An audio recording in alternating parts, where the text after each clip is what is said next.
Good afternoon everyone and welcome to the Learning and Teaching in 2021 and Beyond event. My name is Stephanie Peat. I'm a member of the Education Scotland Professional Learning and Leadership team and I'm going to be hosting the conversation today. I'd like to start by thanking you all for giving up your valuable time to come along today and for the fantastic questions that were submitted. There were some really thought-provoking and challenging questions, and we also had the vital question of what Mr. Swinney and Gayle had for breakfast today. So although we won't be covering that specifically, they may wish to address this in our opening statement, but I'll leave that up to them. Before I introduce our two guests, I've got a couple of practical points to cover. This session is being recorded and it will be available to watch after the event. We received over 800 submitted questions and a small team read each question and coded it by theme. Given that we've only got about an hour and 15 minutes today, we then used the wording from the questions in each theme to generate 1 to 2 summary questions, which hopefully capture the essence of each theme. The order the questions will be asked in reflects how popular that theme was. There were a few questions pertaining to the topic of public health. Recently, Education Scotland and COSLA held 3 sessions with senior leaders from NHS and public health sector, which were also recorded, so we'll share the links to these recordings in case you wish to have more information on that subject. So without any further delay, I'd like to welcome and introduce the Deputy First Minister and Cabinet Secretary for Education and Skills, John Swinney, and Her Majesty's Chief Inspector of Education, Gayle Gorman. Both Mr. Swinney and Gayle will provide us with a brief update before we launch into the question and answer session. So thank you, and over to you, Mr. Swinney.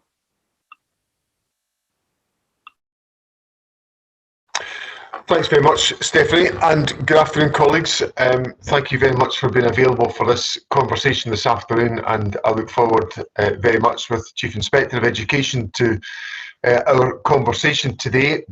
Obviously, for many of you, this will have been the first day back in school for face-to-face learning, and obviously it's the end of what will have been a really demanding day, so I'm grateful that so many of you are participating in the conversation tonight, and I'm sure we'll come on to some of the issues that emerge from the return to schooling. But I want to just take a couple of moments to talk about the situation that we've been wrestling with since the turn of the year. Obviously, we had to take a very abrupt decision at the beginning of the year to move to a remote learning model because of the very significant rise in COVID. And I think the first observation I would make is that it's been abundantly clear to me that educators, school staff, the length and breadth of the country have put in an absolutely superhuman effort to make sure that remote learning was of the highest quality for children and young people around the country. I think it's, from all the evidence I see, whether it's from the reports that have been carried out by Her Majesty's Inspectorate of Education, or whether it's in the dialogue I've had at a local constituency level or at a wider national level, that the proposition that's been put in place has been really of the highest quality indeed. And I want to thank everybody for the efforts that were put into that objective. I think it's served young people well in a period of significant disruption. We've obviously started to take careful steps in the resumption of face-to-face schooling. We've had some children and young people in school since the middle of January from the children of key workers and children who required the support of school. We've also seen the resumption of early learning and childcare in P1 to 3 in late February. And today, the remainder of primary went back along with the secondary pupils on a part-time basis. Of course, some of the senior phase pupils have been able to be back for practical work in the last few weeks as well. So it's a lot of change and a lot of challenge at this particular time, and I'm grateful to everybody for the contribution that's been made to make that possible. Obviously, as we see that resumption of face-to-face schooling, we've had to do a number of things. We've had to strengthen the testing regime that's in place. So all school staff now have access to lateral flow tests twice a week, which is an enhancement of the arrangements we had in place beforehand. We've obviously in a position where there will be a proportion of school staff will have been vaccinated by the age category or by clinical vulnerability. We've got the recirculation of the guidance that's important around mitigation measures that have got to be in place to keep our schools safe. And we've got the arrangements in place to make sure that all of that is monitored within local authorities to make sure that it's a safe environment for all. I think the last point I would make is, before coming on to questions, is that I understand the scale of the challenge that all of this involves. It's been a big challenge delivering remote learning. It's a big challenge to get back into face-to-face schooling and to support young people. Ministers have been acutely concerned about the burdens that young people are carrying. It was one that the critical factor for me that led to the prioritisation of education as the first aspect of life that had to try to get back to normality in the relaxation of lockdown, and the government's remained steadfast in that commitment. But it's also about the concern that we have for the well-being of young people. Young people have had a very hard time with lockdown, and trying to address those the need to nurture that well-being of young people, which I know lies at the heart of the objectives of school staff the length and breadth of the country, has been central to the decision making about the return of schooling today. So let me close with a word of thanks to everybody for what you have done. I look forward to our conversation this afternoon and to addressing the issues that are on your minds today. Thank you very much.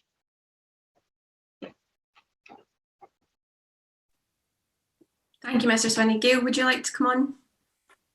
Thanks, Stephanie. And I understand some people are having some sound issues with the DFM's session, so we'll have a look at what we can do around that, but I think it might be the mic at your end, DFM. So I just want to build on what Mr. Swinney just said in terms of thank you, a heartfelt thank you to every single one of you, not only for everything you've done this year, but you know, this just shows you're on this call tonight after the first day of the first week back with stagger starts in secondary and all of primary back. So for me, that's just a huge commitment and evidence of a commitment of what you do every day and what you've done during the last year to support our learners and, importantly, their families and the community that you serve as well. I've been very privileged in keeping in contact with schools on a regular basis, speaking to head teachers and teachers and other support staff. And through our recent Education Scotland publication, What Scotland Learned, actually 100 stories of lockdown, really felt connected to the work that you've done, and hugely thankful for that as well. One of the things that I think I just want to build on, the theme that DFM was talking about there in terms of health and wellbeing.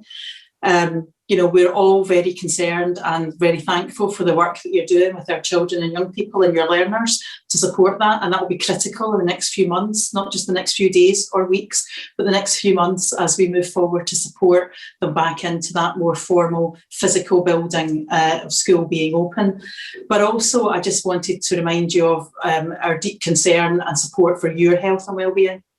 Here at Education Scotland, we've provided quite a lot of support and will continue to do that, working with Bernardo's, working with Place to Be, offering mentoring, coaching, discussion sessions, just sometimes a space to talk and to come together.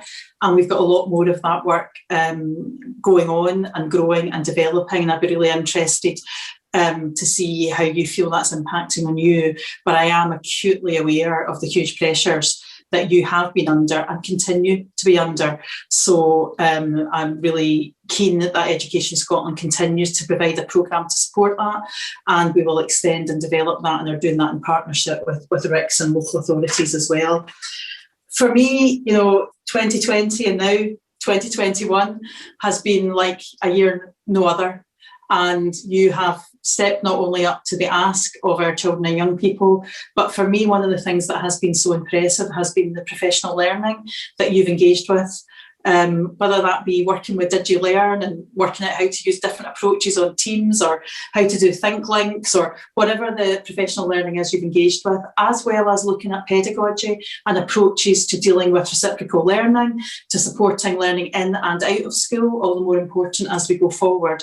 The numbers on tonight's event and all the webinars, all the events, all the professional learning that's been provided has really been a testament to your professionalism and your commitment during these challenging times. We know as teachers, learning is central to everything we do, but you've really shown that in a huge way. And again, we will continue to support and offer what you say you'd like and what you think you might need. And I know that changes as the situation changes, but we're here to offer that and to support you. And for me, the opportunities, the professional learning, the conversation title of tonight's conversation about what next, how do we take this forward? How do we build back wiser and stronger? How do we take all the really effective practice that you have developed? How do we capture that, share it with you, and actually build on it to develop an even stronger system for our learners going forward? So, the fact that we've, had IT technology, but we've also had pedagogical technology with relationships, health and wellbeing, approaches to curricular building, curricular making, that has really shifted Scottish education. So for me, the opportunities to truly have a global education system for Scotland's learners to be part of a global network, those doors are open now. Let's not close them. Let's continue to keep them open. Let's drive forward, and let's learn together what more we can do to create a 21st century system for 21st century learners. But fundamentally, my huge thanks. I look forward to engaging in the conversation with you. Thank you, Seth. Thank you very much. We do have some very good questions for you, so I'm going to launch straight in without any further delay. The first theme, which was the most popular, understandably, is health and wellbeing. So the first question I've got here, I will direct firstly towards DFM, and then Gayle, if you would like to come in afterwards, that would be great. So the first question we've got is, mental wellness is a prerequisite for being able to learn and achieve. Will additional mental health support be available as part of recovery planning for staff and young people's wellbeing? Thank you. Thanks, Stephanie. And I hope the sound is okay for everybody. I'm getting the thumbs up from Gayle, so that's fine. This is an absolutely fundamental issue, and the premise of the question is one that I accept unreservedly.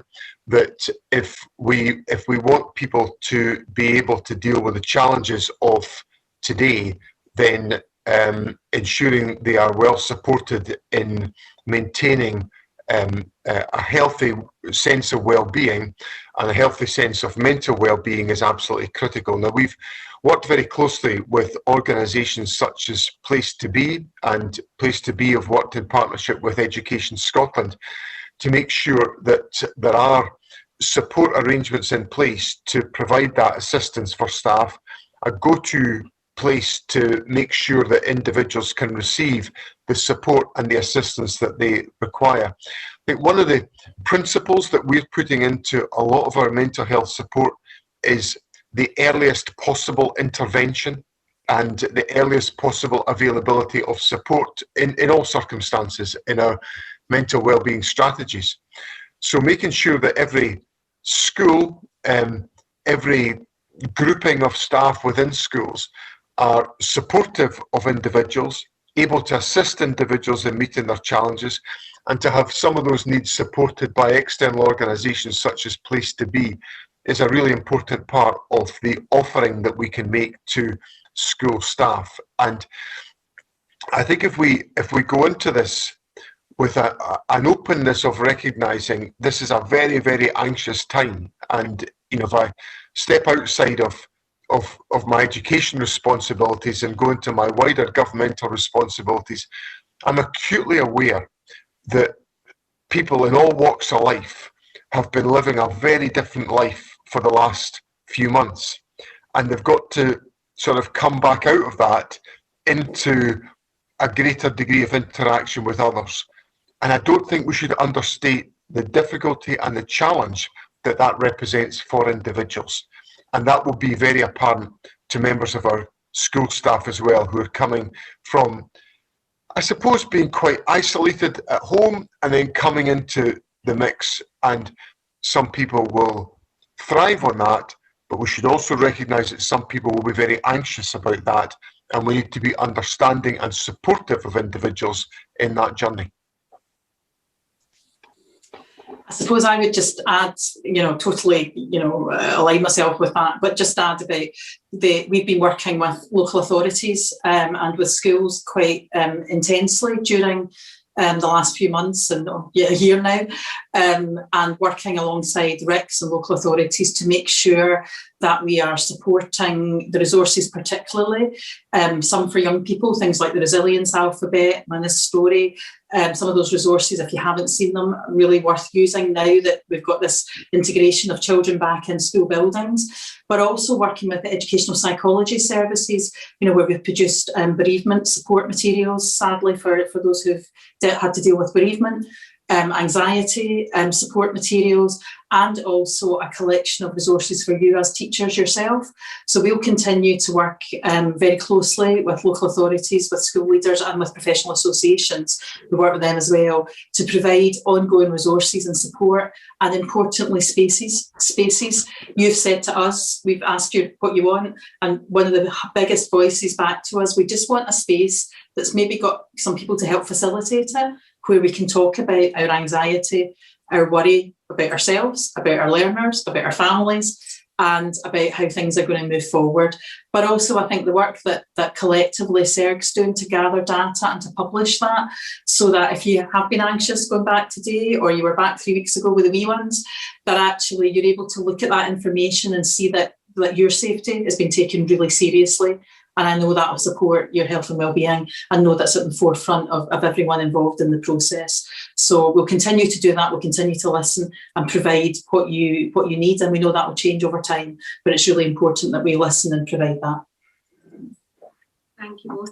And there are links on the Education Scotland website to the package of workforce support that DFM and Gayle were referring to, so we can make sure that in the follow-up to this event that the links for that are sent out in case anyone would like to access those resources as well. So the second theme that was very much at the forefront of people's minds was around assessment and the role of the SQA. So the second question that I'd like to direct again to Mr. Swinney is, how do you see the future of qualifications and assessment within the Scottish system? Is it time to revitalise the qualifications model to be fairer, more inclusive, and to better allow young people to demonstrate their learning over time? I think this is a pretty central question, Stephanie, and I am very open to the discussion and debate around this question. There was, I think the absence of formal examinations for a 2-year period, I think, has prompted people to think, well, what is the correct approach to assessment of the capacity and the capability of young people? And is it in all circumstances served by a system that is pretty strongly weighted towards an end of session exam? And I think I come at this from the point of view that I want to make sure we have in place the fairest approach to assessing the capacity and the capability of all young people. Now, if I go back to one statistic, and some of you may have heard me talking about this before, but it is a statistic that troubles me a great deal. And it's back to the exam difficulties that we faced last August. When teachers assessed the performance of young people in the exam diet or the assessment diet last year, they judged that out of the young people from the most deprived communities in Scotland, the 20% most deprived communities in Scotland, teachers judged that the pass rate at higher should be 85%. So they judged teachers' assessment of the capability and capacity of young people from the 20% most deprived communities was that 85% of them should have got an A to C grade. In 2019, when that was essentially assessed through our traditional process, that figure was 65%. Now that poses a big question for me. Which is the correct figure? Is it the 65% process that comes out of our traditional method of assessing the performance of young people? Or is it the 85% because teachers are seeing at first hand what young people are capable of? And for some young people from some of the more deprived communities within Scotland, they might be able to perform better in an ongoing assessment of their capacity and capability rather than in a rather stressful end-of-year exam. So those two numbers trouble me an awful lot, because if the 85% is correct, for example, then the application of the 65% from our traditional assessment system means that for a large number of young people, they're not getting the opportunity to progress in life that they should get by an alternative assessment of their capability and capacity. Now, these issues are very live issues. They're issues that I've put to the OECD as part of the review that they're undertaking, which they'll report on later on this year. But they're also part of the dialogue I have with the International Council of Education Advisors. And I think I would have to say that generally, the International Council of Education Advisors, and we are really lucky as a country to have them available to us. They're people that give of their time without remuneration. They do it out of goodwill to help us to strengthen Scottish education. I get fabulous counsel from those individuals, some of the leading experts in the world: Pazzi Salberg, Andy Hargreaves, Avis Glaze, Alma Harris, Carol Campbell, eminent figures in international education. They pretty much say to me, you've got to look again at your assessment system. So I think we've got to confront that issue and have that open debate about what is the right approach to assessment. And I wouldn't also want that conversation hemmed in by what is the right balance between exams and coursework. I'd like us to have the conversation about what's the right means of assessing the capability and capacity of young people, and how can that be as closely aligned as possible to the curricular choices that we have made as a country. Thank you. There's the follow-on question actually kind of leads on to a point you've made, so I'll just ask that just now. So the kind of next question would be, do you think that the alternative certification model that we're using this year will ensure that our young people receive appropriate certification this year? Yes, I'm confident in that, Stephanie. I think there's been after the exams difficulties last year, I asked Professor Mark Priestley to do a quick review of the situation. And one of Professor Priestley's conclusions was that we should have broad system-wide buy-in to the approach that we take on an alternative certification model, should we require to use it. And of course, we are needing to use it. So what the SQA have done is they've led a process involving the professional associations, Colleges Scotland, local authorities, directors of education, to bring together expertise to create the alternative certification model. And I think that's now in place as a very robust approach to assessing the performance of young people. I think we've obviously got to try to create the opportunities for young people to get to get access to as much learning and teaching as possible before we get to the point of assessment. So the fact that the moment of the final moment for the assessment of grades has been put back to really the latest possible date of the 25th of June is an indication of trying to stretch out the available learning and teaching time to build on the opportunities that have come through the period of remote learning. So I'm pretty confident that the model will be robust for this year. It obviously heavily relies upon the contribution of the teaching profession to that process, and I'm aware that that's a big ask for teachers in the course of the next few weeks and months. Thank you.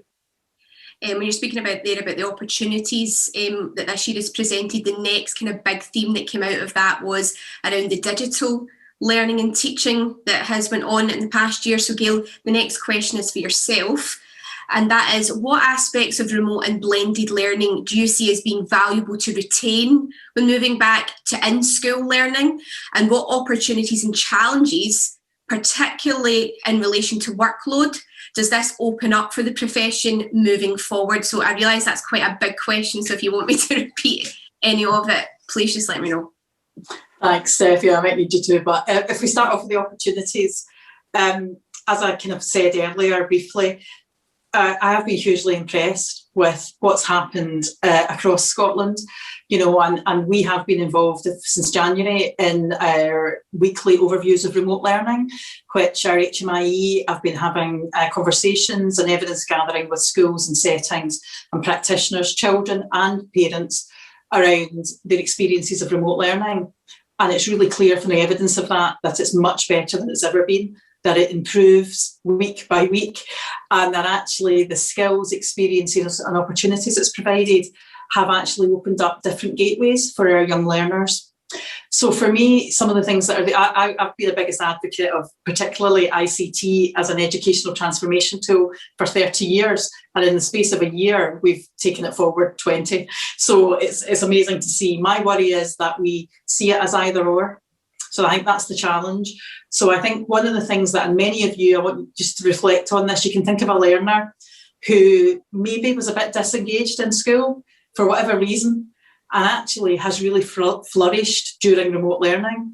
And we're hearing that from young people themselves and from their parents and carers. So there's something about how do we take the best that worked really well for some of our young people and build that into our teaching repertoire. You've heard me talk about the backpack of our tools of pedagogy and approaches we've all got as educators. There's something about looking at that. The other key theme that came out on feedback from children and young people and from practitioners was that children and young people have really responded well to recorded learning. So some of the work, whether you've done that yourselves and it's been recorded, and you might have done it live, recorded it, but it's available later on, or it may purely be recorded, or one of the resources from National Online Learning Forum, is that lots of learners have said they really like that because they could revisit learning. They could revisit it, a concept they found difficult or challenging, they could revisit it when a parent or carer were around, or a group of friends if they were older young people, and actually discuss what they were struggling with and help to scaffold their own learning. So I think there are a range of tools and techniques at different ages and stages that are really good teaching and learning approaches, and we must build on those. Because one of the things that, this has enabled us to do, we've always known, as educators, we've always known that schools are porous, that actually the building isn't what makes a school, it's the people, it's the relationships, but this has truly tested that and explored it. So for me, it's, looking at how we use much more, and I know blended has become a bit of an unhelpful word sometimes with the press around blended learning, but how do we create a blended pedagogy that takes face-to-face interaction that we know is so central to scaffolding and relationship building and therefore effective learning? How do we build on that from some of the elements in your subject or in your approaches that have really excited and engaged learners? So we must bring the two together. And for me, the other strength is the global connection. For years, we've talked about global education. We've talked about connected classrooms. We've done various projects, sometimes linking with schools in other countries and all these worthwhile things. But truly, we've opened up a global learning environment. Every system in the world has faced this challenge. Every system is rebuilding and reconstructing. So let's take the opportunity in Scotland to create a truly global curriculum where we can now use the technology. And I know we still need some help in rural areas and we need some help with connectivity and devices. But if we can get that right, we could create a global learning environment that truly allows our young people to live up to the 4 capacities of CFE and become global citizens. So for me, that's the opportunity. Inbuilt there was a wee challenge, Stephanie, around particularly rural connection and some of the challenges that I know, we've tried to address through providing devices and different things, but that still remains in some areas. And in some subjects, practical subjects, it's much more challenging. So we've got to work through those, but I have faith that we'll do it as a profession together. Would you like to come in? Yeah, can I just add a few comments to that? I think the circumstances we've faced have been massively disruptive, and the system has found a way of navigating through those challenges. And in some circumstances, as Gayle says, it's done so by undertaking changes that people have been talking about and arguing about for a long, long time, but needs must in these circumstances. I've often felt, I've had the privilege of seeing in my time as Education Secretary some really outstanding teaching practice around the country, really wonderful, wonderful practice.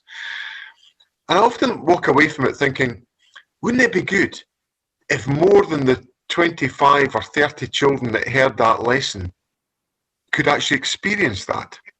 And of course, we've had that during this lockdown, because young people have been able, through the National e-learning offer, the West of Scotland activities, the eSchool, to be able to see outstanding learning and teaching in practice, but not necessarily from the teachers that happen to lead their learning within their own individual school. And then we've also been able, through the good work of Education Scotland, to put on programmes and events that have brought just different aspects of learning to life. And young people of the length and breadth of the country could tune into it if they chose to do so, which of course strengthens the independent learning of individual young people. So I think that whole dimension indicates to me that there's elements of this crisis that we've got to make sure we do not lose as we return to what we might call normality in the aftermath of all of this. It also prompts us to go back to one of the earlier topics we talked about, to look long and hard at some of the questions around assessment, to say to ourselves, well, have we got that all correct given these other challenges? And then I think there's also, some other models that enable us to really broaden the choice of learning opportunities for young people around the country by being able to create that global learning offer that Gayle talked about. So I think there's been a lot of difficulty here, and I'd be the first to accept that there's been a lot of difficulty, but there's also a lot of good reforming practice that has emerged, and we've got to make sure that's a part of Scottish education as we move forward. Thank you, Mr. Swinney. There was, within the 800 so questions that were submitted, there was a huge kind of recognition for celebrating the successes of remote learning. There was also a recognition of the challenges going forward, one of them being workload. But the other challenge going forward was the kind of recognition of a digital divide across Scotland. So I suppose the next question for yourself, Gayle, first of all, is, do you agree that it needs to be mandatory for all school-aged pupils to be provided with access to Wi-Fi and a digital device, and that then subsequently the teachers should receive training on how to use these devices in their practice? I think it's probably for Mr. Swinney to decide whether it's mandatory and the government are going to support it or not, so I'll let him answer that particular element. Do I think that we should have that global connectivity in every classroom? Absolutely. And I think that we've come huge strides. To be fair, the government have provided a huge amount of resource to local authorities to connect, to get devices, and have done that to devices or connectivity. Living in the northeast of Scotland, as I do know there are still rural connection issues, even if you've got a device. So I think if you look at Estonia, one of the countries that have done fantastically well with education in recent times, and particularly through the pandemic, Estonia have that in place. They have huge areas of rurality, so it's not a challenge we can't overcome. And that connectivity has allowed us, them and our learners to engage. I think, though, there is a danger, though, not everything about remote learning was about through a device. And I'd be really worried if that's actually where we ended up going, because, you know, I just want, you know, kids should be playing, they should be interacting, they should be learning. We should be using that range of pedagogical approaches. Of course, connectivity, a device, access to 21st century learning, I think is something that, you know, should underpin any education system. But I think I don't want us to, you know, think everything's got to be on screen. You know, we have actively in our entitlement guidance for remote learning been promoting different types of learning, outdoor learning. I mean, one of the other things I'd love to see growing, and we see it partially at the moment, is, you know, the move to outdoor learning that many other successful systems have negotiated and done highly effectively with a lot colder climates than we have. So, yes, I believe we should be looking at connectivity, we should be looking at device access, but in the totality of a rounded educational experience. You know, remote learning can work well, but remote learning is only ever effective in the hands of an exceptional teacher. So we need the teaching and learning first, and then we use the right tool at the right time. I'm not sure if there was a second bit to that question, Steph. I've forgotten. If there is, just prompt me. It was just around that if it was to be the sort of norm going forward, how would that be built into professional learning and training? Sorry, thank you, Stephanie. So yeah, so we have DigiLearn Scotland, which many of you will be familiar with because of the webinars, resources, the YouTube channel. You know, we've had literally hundreds of thousands of people accessing that and taking the advice. That is a channel from Education Scotland. We absolutely have been running a whole series of digital learning support sessions, little hints and tips that on the YouTube. If you haven't looked before, we've cut some of these down into like little 4 or 5 minute clips you could just pick up and use for your class. So I think if we, like any tool, professional learning should support any of the tools we've got in our backpack of pedagogical approaches, and the same would be true for digital. Thank you. Yeah, let me say a few things about this. I just happen to have on my desk one of these. I raided it from my son's collection of jotters that we bought for him for lockdown for my notepad today. And, you know, when I was going through school, you know, jotters were absolutely mandatory. They were just, they were what you know, that's what you needed. Well, the world has moved on since John Swinney was at Carricknell Primary School, and we're now, I think what this has demonstrated to us is that it's a pretty basic point that every child and young person has got to have digital connectivity to engage with their education. I agree with all of the caveats that Gayle said, that it shouldn't be the be all and end all, it shouldn't be what you do all the time. You know, I've got a 10-year-old son, he's just been back at P6 today. We wrestle with the daily wrestling about how much screen time is allowed in this house. I'm sure there are many sympathetic people out there who are doing the same thing.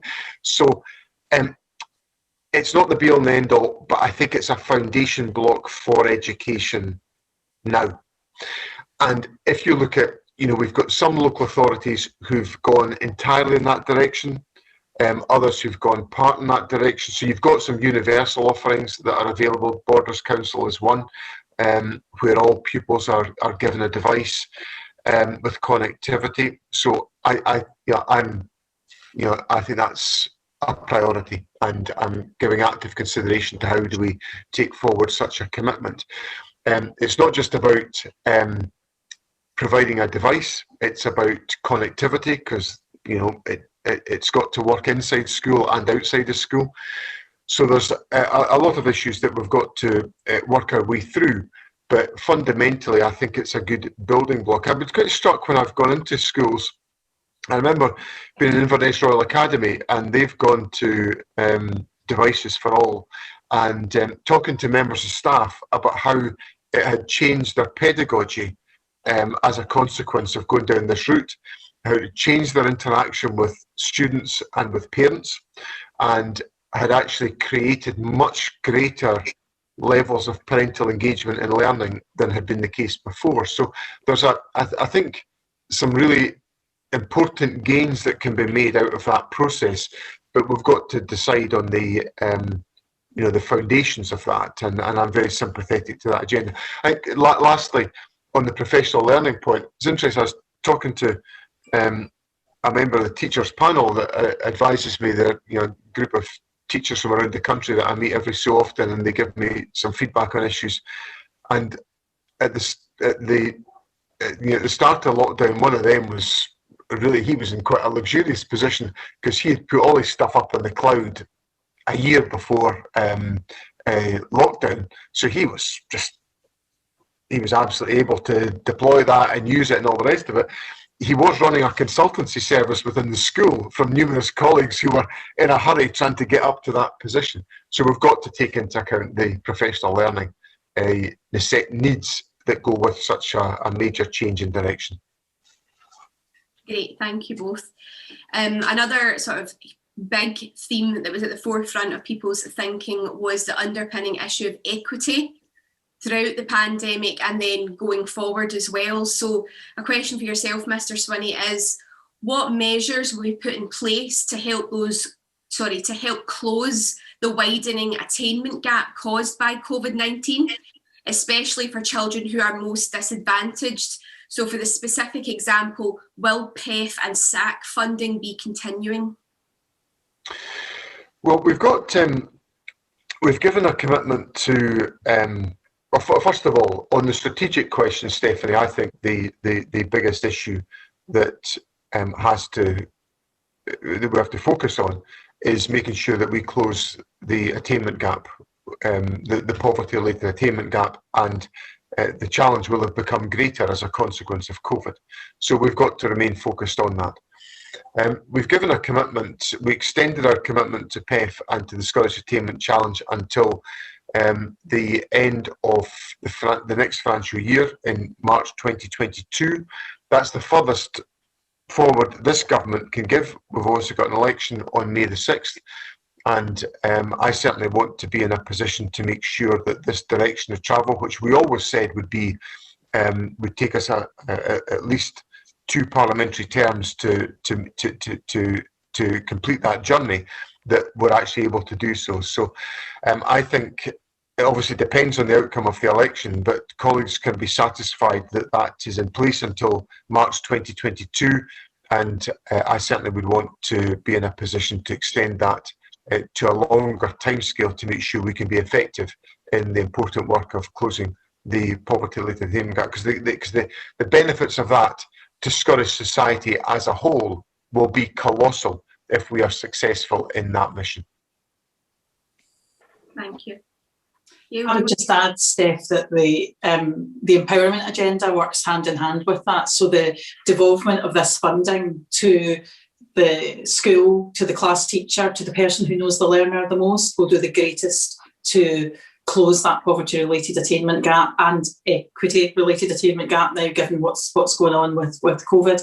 So I think that the more we can connect up this approach, that the schools who we are seeing them making very good use of that additional resource, and I know it's very welcomed, that they're learning from it. It's been a learning process over the few years that the money's been there. And actually, I think we're now in a very strong position as schools know their learners and their learner community very personally, even more so now because of COVID, that actually the impact of that continued funding, I think, could be quite significant. And I would just suggest, for those of you who want to have a look at the recently published equity audit, it's got some very, very strong evidence in there about overall trends around what we're seeing, and in-depth case studies taken from 54 schools around Scotland, really kind of looking at that, aligning it with international research, but also looking at some of the challenges that lie ahead, which would help us as practitioners to then address that in our own classrooms and in our schools. But that money at a local level, where those decisions are best made closest to the learners that you know well, I think will make a significant difference. And I can actually see it being used more effectively as we come out of COVID, and that understanding of the challenges is even more embedded. Great, thank you both. Under the umbrella of kind of equity of experience and equity of provision, a group that the participants were particularly concerned about was those with additional support needs. So a kind of supplementary question for yourself, Gayle, is what additional measures and guidance are being put in place to support learners with additional support needs, especially considering some of these learners have been unable to engage independently with remote learning? Great question, and one of the challenges I think we're facing locally, nationally and globally. So, you all know that, some local authorities had many of their special schools in full-time during COVID, a bit like the hubs, but they had them in full-time. Some local authorities didn't do that. And actually the children predominantly in mainstream, because some local authorities have a mainstream approach as well, but the predominant numbers of kids with autism and other additional support needs were, part of the general pupil population. Really good work went on from individual practitioners and individual schools to address what they could with that. But I think the context of the question is absolutely central, that it's a fact that some of our ASN learners really struggled with that. Some of their families struggled with those learners at home as well, and scaffolding and supporting them with all the skill that our ASN practitioners and teachers use on a daily basis. So, there's lots of resources that have particularly been packaged around supporting that. So things like the compassionate classroom work. We've done some work with creating an ASN package that pulls together all in one place. And again, you can get this on the one-stop shop Education Scotland page for support for ASN, where we've pulled together support that looks at your pedagogies, that looks at effective approaches, and also at supporting and accelerating progress of these young people as they come back to face-to-face learning. I think it's really essential here that we don't forget the health and wellbeing element, particularly of these young people. We know that many of them may have had a different engagement with school, their anxiety will have increased, and that their parental anxiety will have increased alongside that. So what we don't want is a huge spike or increase in school refusers or lack of attendance. So I think a very focused health and wellbeing, you know your learners, these young people who are most vulnerable. So we've put together packages from our Education Scotland team, working with practitioners, case studies that actually will help support that reintegration and that refocus and confidence building of some of our most vulnerable learners. But I think it is something we need to look at as a nation going forward. How can we put perhaps additional resource, additional support around these young people in whatever shape or form that works for them? Because we all know as individualised young people with individual needs, that can be very different. So, there are resources, there are some training, there is some PLL that's been on offer and is repeatedly offered to support you and supporting them. But I do think it's something we have to look at in a little more depth. Our fifth HMIE report, the overview of learning, brought up the concerns of parents and young people with additional support needs. And certainly it's a challenge that we've given back to the system about how do we do more and how do we do it in a way that's nurturing and supporting during a transition period for those who don't generally deal with transition as well as other young people.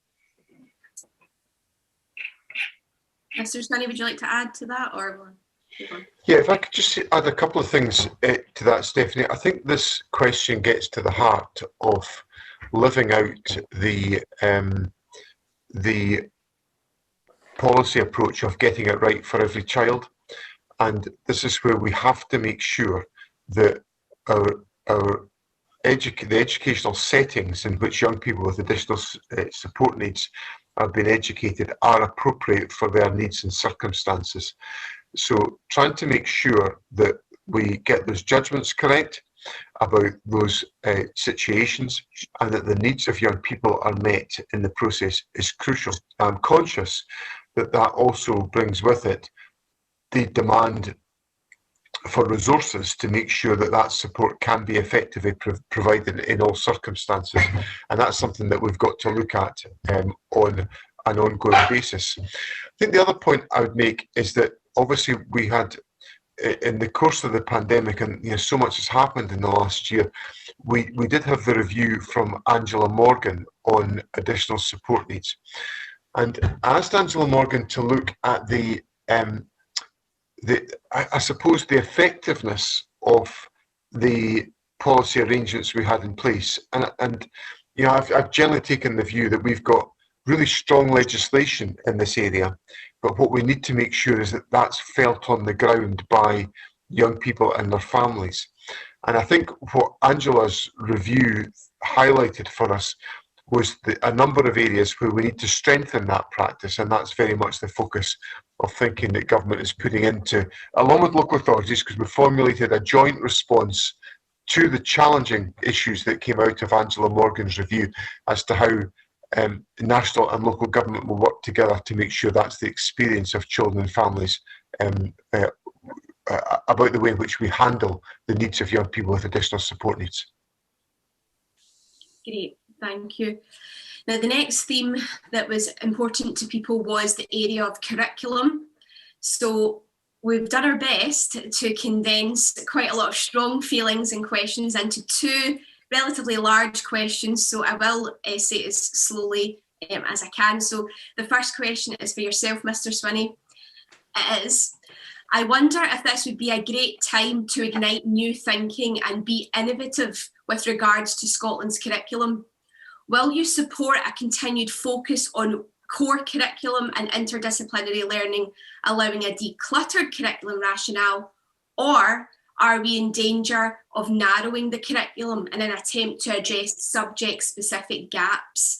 And then the kind of crux of it is, what is the future of curriculum for excellence? So just a small question. So are we meeting in session until midnight, Stephanie? I basically I'm a huge fan of Scotland's curriculum. So the thinking that went into Scotland's curriculum, in my view, is, well, it's been described to me by international commentators as world-leading thinking that went into. That we were at the sharp end of thinking about what were the needs of young people in the 21st century. And the focus on the four capacities is, to me, absolutely correct as to how you can equip young people with the capacities and the capabilities and the abilities to navigate their way through an ever-changing world. Feels to me to be the central aspect of curriculum. And the second aspect that for me is absolutely crucial is that it's values-based education. So right at the heart of the curriculum are the words wisdom, compassion, justice and integrity, those values inscribed on the mace of the Scottish Parliament, right at the heart of Scotland's curriculum. So I think those two elements are elements that we shouldn't depart from. So I'm for that breadth of curricular experience. Where, however, there is a dilemma is in the pressure that often comes on, and believe you me, I feel the pressure quite a lot, for there to be assurance about capability in this, or capability in that, or capability in the other. And that's about how the curriculum ends up being more prescriptive than it actually was intended to be. And I think we've got to resist that. And then lastly, in reflections on the curriculum, you mentioned, Stephanie, the point about innovation. And I actually think our curriculum is a perfect opportunity for innovation. It appeals to the professional capability and capacity of the teaching profession to think imaginatively and creatively about how the needs of young people can be met and how they can be best supported to meet the challenges of life in the 21st century. So, but the one thing which I think holds that back is that the profession, I think, still is not confident enough about how much they are trusted to go on and deliver that innovation. So I think the profession is still a bit anxious about, frankly, getting a ticking off about something it might have done in thinking through what do we need to do to live out the values-based education, to fulfil the 4 capacities, we'll go and do this. I think the profession's still a bit nervous about doing that for fear of it not meeting the approval of somebody, whether that's the local authority, the head teacher, Her Majesty's Inspector, heaven forfend, the Education Secretary, or whoever it happens to be. So the answer to that is to have a confident profession that's engaging in professional learning, is engaged in collaborative thinking, is sharing its good practice, being open to having its practice challenged and knocked down and celebrated, actually, because we don't do enough. You mentioned the word celebration earlier on, Stephanie. Don't do enough celebrating in Scottish education of some of the fabulous work that goes on. So I suppose that's a very long answer to the point that I am a very strong advocate of Scotland's curriculum. I think it needs a confident profession to be able to take it forward, and the profession needs to be well supported with good professional learning to enable that to be the case.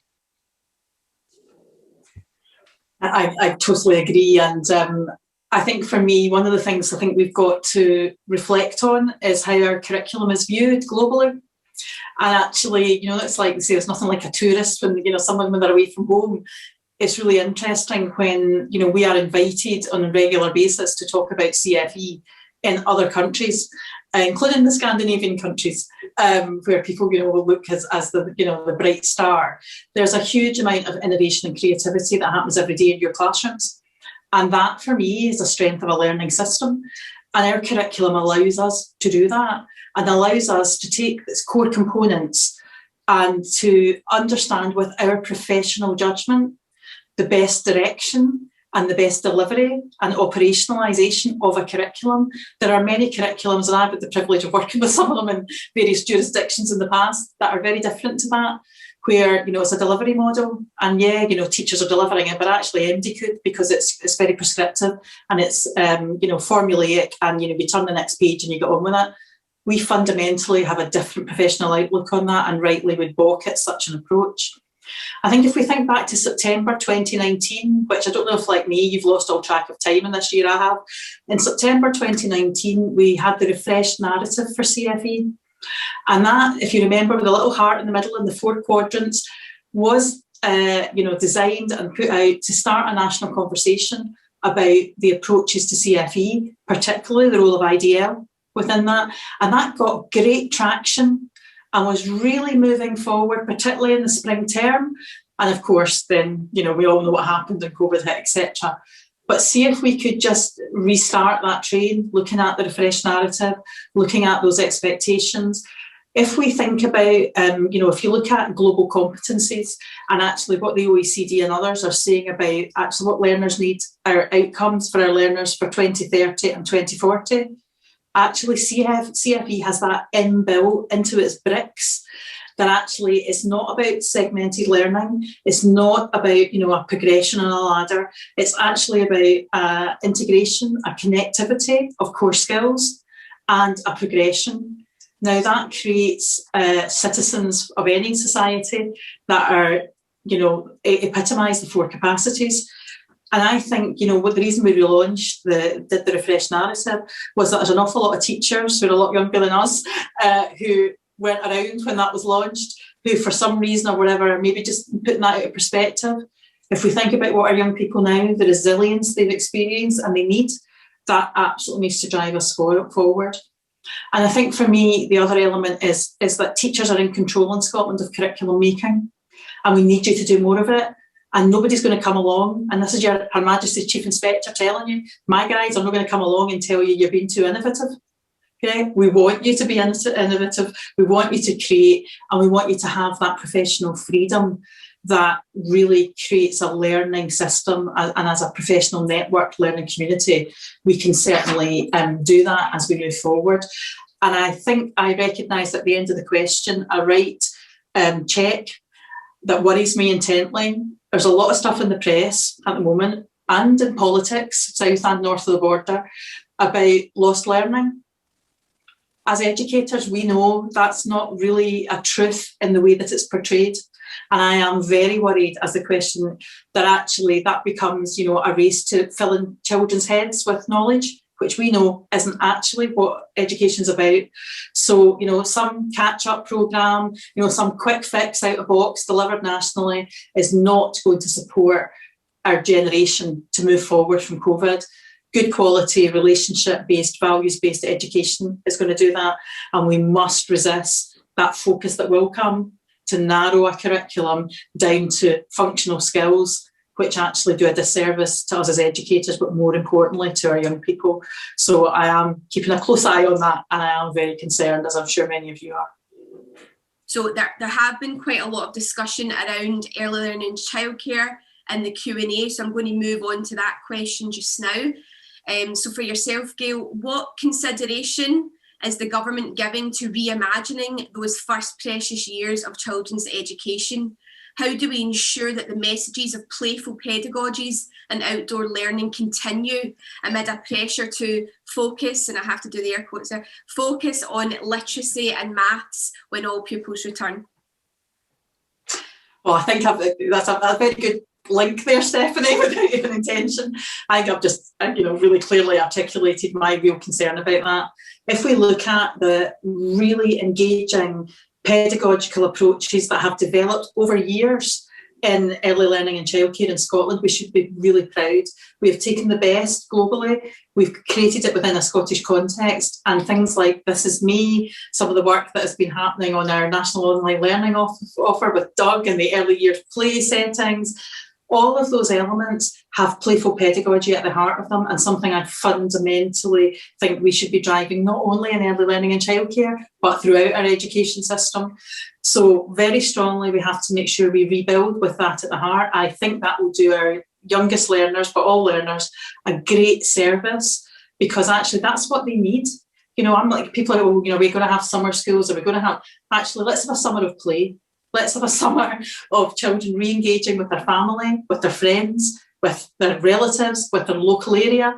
That's fundamentally important. And I have been overjoyed to see, perhaps through necessity, but I hope it will stay, the focus on outdoor learning that's gone beyond, the little canopy outside in an early years setting, that is about children and young people being out and about and learning and playing and engagement, and all of that work that we know is so fundamentally important.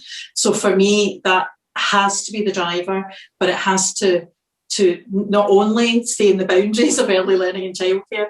I want to see it moving through the system, because as adults, do we not like to play too? So I'll use Pazzy's quote to let them play, and fundamentally we will drive and support that in everything that we are doing. Thank you. Mr. Swinney, would you like to come on that one? Yes, let me just add a few words to that. I think I think there's been enormous developments in the early level pedagogy within Scotland, and the foundation of the curriculum is very much a play-based curriculum. And I think, I worry a bit about some of the debate that I hear that doesn't, I think, do justice to the innovation that's actually happened in the early level, where we have, where play is central to the whole delivery of education. I think it forms a core part of the experience of children at that level, and I'm keen to make sure that's widespread throughout our education system. I see huge differences in the way in which early level is taken forward, and obviously we've got an opportunity, and there's a huge amount of innovation been done this around the expansion to 1140 hours for the early learning and childcare, where it's some of the thought that's gone into the redesign of the estate and the way in which facilities are being developed has been it's been fabulous to see that being undertaken. And I think it augurs really well for us in how we can take forward that play-based early level. Great, thank you. Gayle, this would be another one for yourself. A huge area of traction within the questions was the sort of idea of inspection and the role of scrutiny within Education Scotland. So a nice straightforward question here. What will the scrutiny process look like from Education Scotland if and when it resumes? Thanks. Yeah, I'm not surprised by that question when I'm out and about in schools in the last few months and visiting, as I was last week and this week, I'm often asked this question. So if you remember, we paused inspections so that we could allow the system to focus on working and developing approaches before lockdown, in fact. And we said we would restart when it's appropriate and safe to do so. And a key word now is appropriate. So, we know there's a recovery phase going on. We're very much committed to that. Our inspectors have been out working alongside, doing head teacher coaching and mentoring, supporting head teachers new into headship, supporting curriculum innovation and design, working physically, with schools. So we're very aware of the challenges out there. We have, of course, been reflecting, like everyone else has, on the future of inspection, how that works in a new system that's fundamentally changed because of COVID. How do the journey we'd already begun about choice in inspection, about actually how do we make this much more of a shared approach, much more looking at self-evaluation. We do that already, and there's the choice QIs. How do we do that? What's the future of grading? Is that actually a negative or a positive? How do we provide assurance to parents, to ministers and to others, at the same time as supporting improvement, because inspection is all about improvement and the two are interlinked. So we have been having some quite detailed conversations in Education Scotland, but trying to keep out of the way of the system. And we will be in the next few months, talking to the system about what are the possibilities there, how could it work in a different way, how could we all work together as a system and provide assurance and the improvement methodology and the professional dialogue, which we have over 97% of schools say that it's the best professional dialogue they've ever had. How do we do that and yet reduce the anxiety and make sure it's the system working collectively? How do we develop further the role of our associate inspectors, for instance, who are practicing teachers who are on every inspection? How do we use that model more so that there's learning in the system that grows and builds? So we've got some interesting conversations ahead. We want to discuss that with everyone in the profession and really think about what methodology would best suit the system that will be fundamentally changed for the better, fundamentally changed due to COVID. So lots of discussions, and I welcome the conversations that we'll have going forward. Thank you. The final area that people were most concerned about was the idea of staffing numbers going forward and support for newly qualified teachers. So the first question I'll direct towards yourself, Mr. Swinney, is how are those who benefited from last year's funding with temporary jobs supposed to feel confident in gaining employment in the upcoming school year when funding is ending and councils are saying that they're at their capacity? Has there been consideration of a retention scheme or the need for additional staffing to support recovery? Well, we've put additional money into local authorities to basically support the retention of members of staff that were recruited in the expansion that took place last year. And I'm obviously watching very closely to make sure that the arrangements are put in place so that actually carries forward, because I think one of the key elements of education recovery is having sufficient qualified personnel available to support that effort. So we've put the money in to enable that to work its way through the system. I'll be watching closely to make sure that is actually what happens at local authority level, because it is so important that that's fulfilled in the work that's taken forward. Because I think although staff numbers are now at the highest level they've been since 2008. I think that's before most of the numbers that that we've recruited have been applied from this year's tranche. So I'm very confident that we can have the strong presence of the teaching profession, and it's important that we create opportunities for newly qualified teachers, as we did this year, to make sure they can find fulfilling opportunities within the education system. So I see staffing levels as a crucial issue in making sure that we can achieve all that we're trying to achieve. Thank you. And Gayle, on a similar note, some students in probation or teachers have had considerable disruption to their school placements and have not had the traditional experience they would normally have. So will there be additional support for those newly qualified teachers and their mentors in the coming session?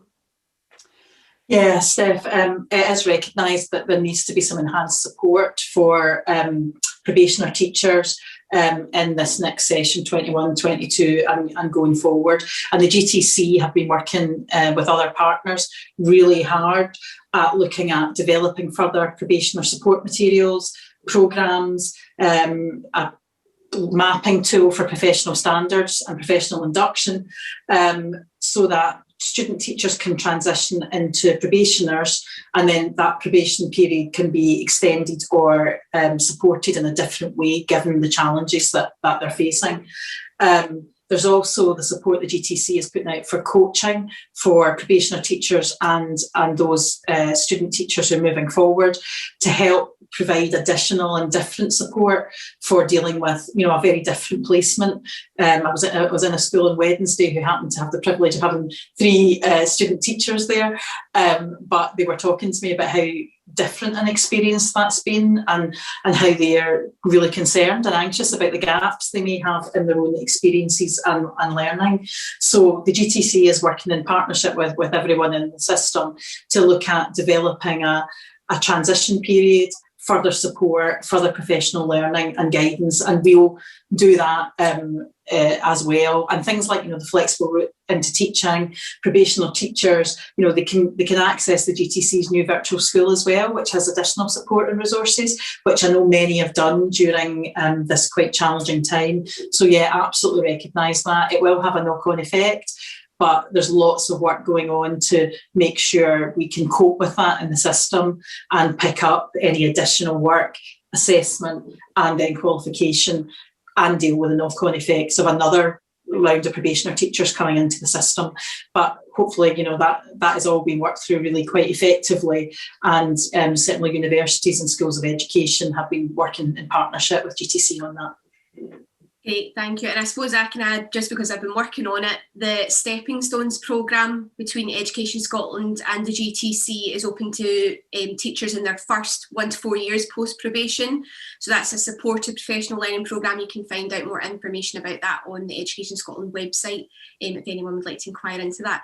Now, believe it or not, we only have 3 minutes left of this session. I've just been reminded by Mia there.